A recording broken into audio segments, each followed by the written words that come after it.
Gentlemen, presenting PSR. PSR? Partha সারথি rocks. ওই যে পাথরগুলো দেখছিস? হ্যাঁ, আরে ওই যে ওখানে দিল্লির হাইয়েস্ট ন্যাচারাল পয়েন্ট, জেএনইউর প্রথম ভিসির নাম। And finally, gentlemen, this is OAT.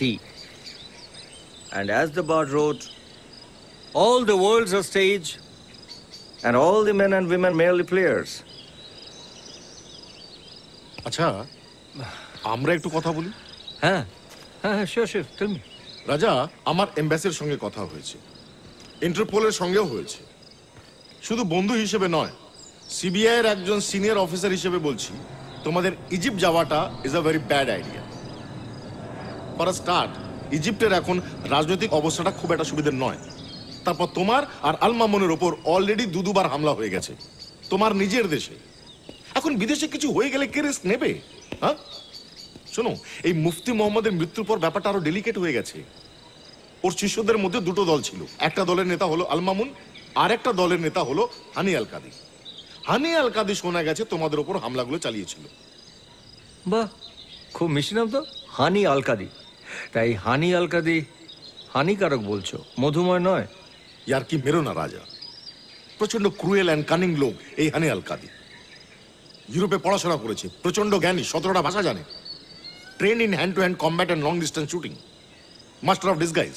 এই আজকের ইজিপ্টের এই গ্রোয়িং আন্ডারগ্রাউন্ড মুভমেন্টের পেছনে সবচেয়ে বড় কারণ এই হানি আল কাদির ধারণা আল মামুন তোমাকে হায়ার করেছিল মুফতি মোহাম্মদের বিলের মানেটা বার করতে। এখন সেটা জেনে গিয়ে তুমি ডাবল ক্রস করে নিজে ইজিপ্ট যাচ্ছ সেটা আদায় করতে।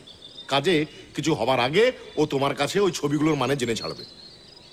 বাহ, বেশ ভালো, তাহলে তো একসঙ্গে পিকশনারি খেলা যাবে। এই রাজা রাজা রাজা, Indian government can't take this risk. ওদের সঙ্গে আরে আমি তো গভর্নমেন্টের তরফ থেকে যাচ্ছি না, নিজে যাচ্ছি।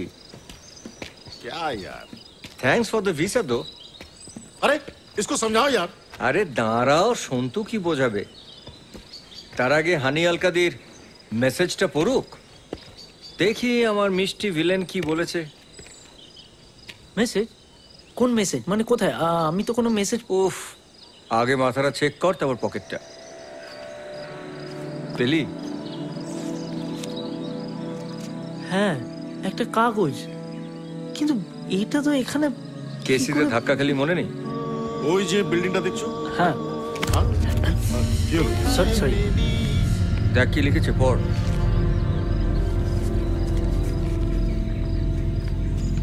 বালির শহর অনেক অমিল, আকাশ পাথর মেঘের ফসল, সকলেই সে সফরে সামিল।